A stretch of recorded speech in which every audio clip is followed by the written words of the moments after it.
আপনি কি action, style আর নতুনত্বের এক ঝলক দেখতে চান? তাহলে দেখে ফেলুন ২০২২ সালের মালায়ালাম সিনেমা থাল্লুমালা। মুভিতে টভিনোকে ঘিরে থাকা নানা রকম মারামারির ঘটনাবলী এক অসাধারণ স্টাইলিশ ভিজুয়াল ট্রিটমেন্টে ফুটিয়ে তোলা হয়েছে।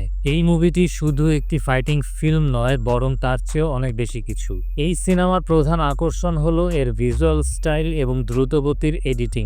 এটি যেন এক মিউজিক ভিডিওর সঙ্গে অ্যাকশন সিনেমার এক অনন্য ফিউশন। টভিনো থমাস এবং কল্যাণী প্রিয়দর্শনের জুটি পর্দায় এক নতুন এনার্জি নিয়ে এসেছে। মুভির গানগুলো দারুণ জনপ্রিয় হয়েছে, বিশেষ করে থেঙ্গাকাই গানটি। থাল্লুমালা আপনাকে একটানা অ্যাকশন, হাসি আর আধুনিক সিনেমাটোগ্রাফির এক অন্য জগতে নিয়ে যাবে। এটি একটি সম্পূর্ণ নতুন ধরনের অভিজ্ঞতা যা আপনাকে মুগ্ধ করবে। সবচেয়ে বড় চমক এই সিনেমার ক্লাইম্যাক্স। শেষের টুইস্ট আপনাকে হাসাবে এবং সারপ্রাইজড করবে। যারা এখনো দেখেননি, দেখে ফেলুন।